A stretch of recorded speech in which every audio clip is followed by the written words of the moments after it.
Bueno, ya tenemos al burro en pantalla. Primero, muchísimas gracias al equipo de Canal por tener la amabilidad de invitarme un año más a participar brevemente en este acto. Estoy muy agradecido. Hoy, además de todos vosotros, nos acompañan dos personas que para mí son muy especiales. Elio Carpintero, que es el presidente de la Academia de Psicología de España y que es el auténtico protagonista de la recuperación de la memoria histórica de la psicología en España. Así que es una ocasión muy especial tenerle aquí. Y ahí sentada está Marisa, que es sobrina nieta de Mercedes Roca, la primera mujer del doctor Luis Simarro. Y como Mercedes Roca va a salir en esta pequeña presentación, pues también estoy muy emocionado de que ella nos escuche hoy aquí. Bueno, muy brevemente, efectivamente, Luis Enrique está en lo cierto, no es la psicología del burro, sino de un burro muy en concreto. Bueno, lo primero, desmentir algún comentario malicioso que se ha deslizado sobre si mi reflexión hoy aquí iba a ser autobiográfica. No, para nada. Se va a hablar de un burro, pero no de ese burro, de otro burro distinto. Bueno, el burro, que ya empezáis a adivinar por la ilustración quién puede ser, es Platero. Y Platero, aunque no todo el mundo es plenamente consciente, es el producto en parte de la amistad entre dos personas, que teóricamente deberían salir aquí si la técnica fuera tan infalible. Esto es, perfecto, de estas dos personas, que son el doctor Luis Simarro, la cabra, del que ya os he hablado tantas veces que ya me da un poquito de vergüenza seguir insistiendo, aunque seguiré, y Juan Ramón Jiménez. Bueno, no todo el mundo sabe que Juan Ramón Jiménez fue paciente del doctor Simarro. En 1901, Simarro, cuando se lo confían, le envía a la clínica del doctor Lalande en Francia, y allí no dura mucho. Bueno, Juan Ramón no tenía una tendencia a no durar mucho en ningún sitio. No dura mucho y viene a Madrid, y entonces Simarro le recomienda para que le admitan en la clínica del Rosario, que no era una clínica psiquiátrica, sino una clínica quirúrgica, pero Simarro tenía amistades y consigue que le admitan en esta clínica. Juan Ramón, entre otros muchos trastornos, tenía una obsesión con que se iba a morir en cualquier momento, era un hipocondríaco tremendo y que necesitaba estar cerca de los médicos siempre. Allí pasa pues casi 2 años y parece que la superiora de las monjas que atendían a los pacientes en el hospital le llamó al doctor Simarro y le dijo a ver si se podía llevar al chico este que le había traído, porque estaba empezando a fomentar una crisis vocacional entre las novicias y las monjas jóvenes del hospital, que empezó a preocuparle mucho a la superiora. Y el doctor Simarro se lo lleva, y no se lo lleva a ningún a un sitio, a una pensión o algún sitio, se lo lleva a vivir con él. Juan Ramón Jiménez vivió con el doctor Simarro pues 2 años, primero en la casa que tenía el doctor Simarro en el Conde de Aranda número 1, y luego en la preciosa casa que se hizo construir en lo que en aquellos tiempos era General Hora número 5 y que hoy es el número 21, y hay un hotel, sigue estando la fachada preciosa de la casa de Simarro, y es un hotel que se llama Suites, barrio de Salamanca. Juan Ramón Jiménez habló un montón de veces en sus escritos del doctor Simarro, incluso le dedicó algún libro. Un pequeñísimo párrafo de Juan Ramón, dice Juan Ramón: Simarro me llevó a vivir con él como un padre a un hijo, cuando yo estaba neurasténico perdido, y me quería de veras. Con él estudié inglés y alemán. Él me leía a Voltaire, a David Hume, a Spinoza, a Wundt, a Schopenhauer, a Renan, y luego, por una vaga influencia mía, a Nietzsche. Yo, mientras tanto, le leía a Rubén Darío, a Verlaine, a Edgar Allan Poe, a Fran Luis de León, a Maeterlinck. Cómo se reía el doctor Simarro. Bueno, Juan Ramón no es que viviera, sino que en la casa del doctor Simarro fue una auténtica academia para él. Allí aprendió a leer en inglés y en alemán, y se empapó de lo que era la psicología que empezaba ya a desarrollarse como psicología científica y muy singularmente se empapó de lo que empezaba a ser la psicología comparada, es decir, la psicología que a partir de Darwin empieza a considerar a los animales como parientes mentales del hombre a los que hay que estudiar para determinar cuáles son sus cualidades específicas. De esta experiencia, en buena parte, surge Platero. Quiero decir, por cierto, que no se me olvide, que muchas de las ideas y observaciones que os voy a comentar muy brevemente parten de la lectura de un texto precioso del profesor de la Universidad de Huelva, Eloy Navarro, que tiene un trabajo que se llama Después de Darwin, Platero y el alma de los animales. Bien, como contacto, cuando Juan Ramón toma conciencia de que hay una nueva manera de mirar a los animales, que ya no es la manera tradicional, sino la manera en el sentido de que son parientes nuestros, de esa experiencia surge Platero. Platero y yo lo escribe Juan Ramón justo al año siguiente de dejar la casa de Simarro y volverse a Huelva. Por supuesto, animales famosos en la literatura española los ha habido. Ahí tenemos a Babieca, a Rocinante y a otros que no sé si recordaréis, los del tribunal que enjuició a Gómez Pereira en su momento por haberles privado a los por pretender haberles privado a los animales de alma. En un libro que me parece que se hizo una pequeña dramatización aquí, el Endecálogo contra Antoniana Margarita. Allí un cocodrilo, un lobo, un oso enjuician a Gómez Pereira. Bien, Platero, por tanto, por supuesto no es el primer animal famoso de la historia de la literatura española, pero es el primer coprotagonista de una obra.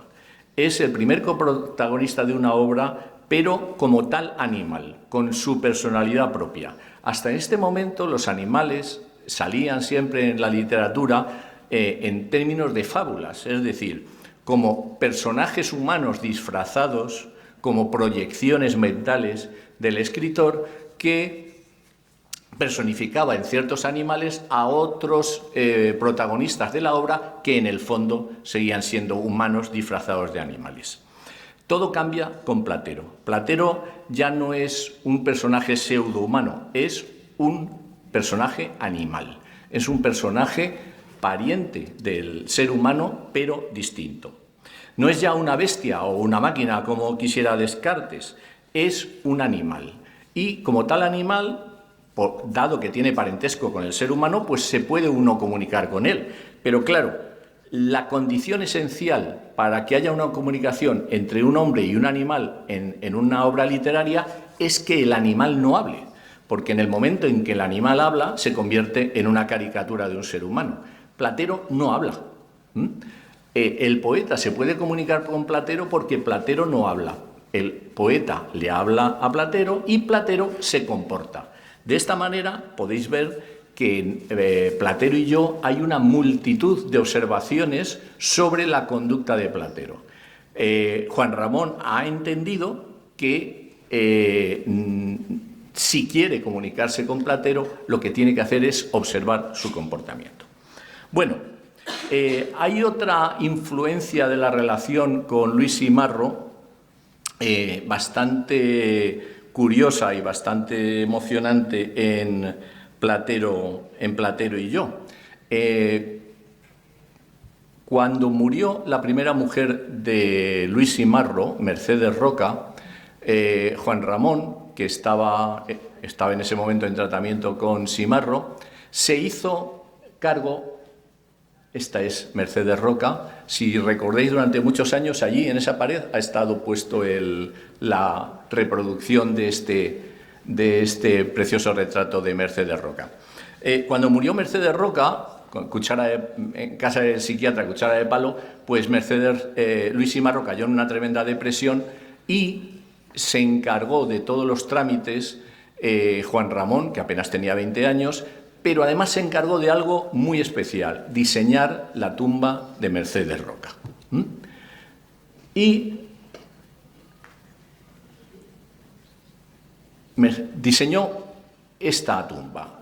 Obviamente el paso del tiempo ha deteriorado mucho la sepultura que diseñó Juan Ramón Jiménez para la primera mujer de Luis y Marro. No sé si veis arriba que pone Mercedes solamente, con la tipografía que utilizaba Juan Ramón, y la piedra, aunque ya está muy desgastada, es una piedra de color rosa, que es, hasta donde yo sé, la única tumba rosa que hay en el cementerio de la Almudena, donde está esta sepultura. Pero no solamente la lápida es rosa y es especial, es que el diseño de Juan Ramón Jiménez consistió en lo siguiente. Cuando se enterró a Mercedes Roca no se puso lápida, sino que se plantó sobre la sepultura, sobre la tierra que cubría a Mercedes Roca, se plantaron rosales, se plantaron hiedras, se plantaron una serie de plantas. Y cuando estas plantas hubieron crecido, se puso la lápida, porque en los laterales de la lápida, como vais a ver ahora, hay un montón de agujeros para que las plantas que crecían sobre el cadáver de Mercedes Roca salieran a la superficie a través de los orificios de la lápida. Esta es la tumba de Mercedes Roca y, como veis, todos los laterales de la tumba están llenos de agujeritos para que por ahí salieran las plantas que sobre el cadáver de Mercedes Roca Juan Ramón Jiménez había hecho plantar. Es decir, la idea de Juan Ramón es que Mercedes Roca vuelva a salir, vuelva a ser presente entre nosotros por estas flores que nacen sobre su cadáver. Bueno, pues ahí tenéis una parte de lo que plantó Juan Ramón. En esta esquina, como veis, esa hiedra que aparece por ahí, esos troncos, fue lo que plantó Juan Ramón Jiménez, que evidentemente con los años terminó muriendo.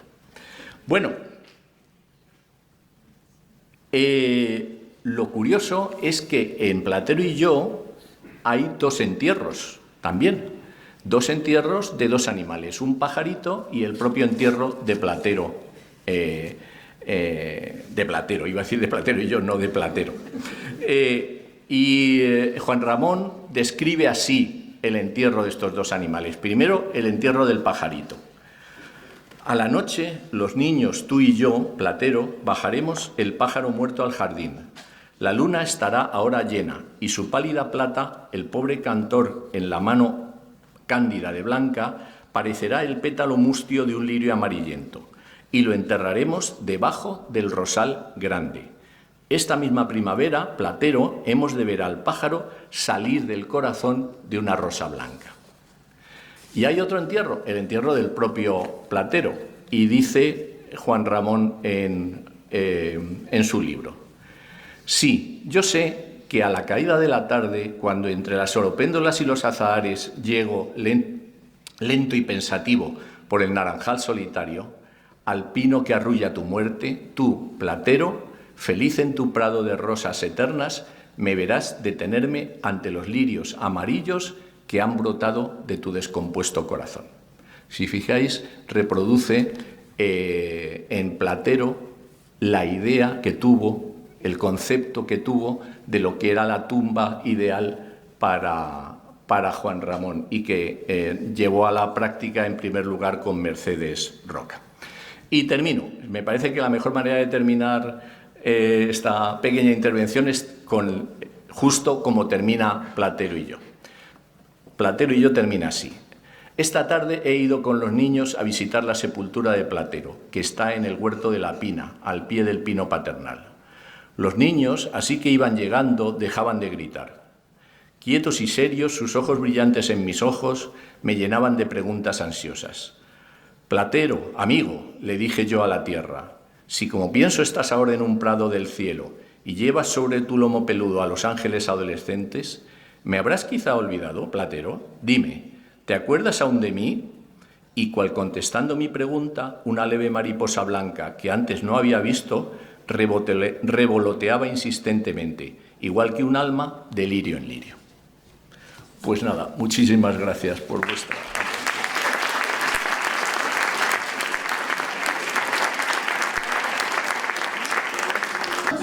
Muchísimas gracias, profesor Vandrés.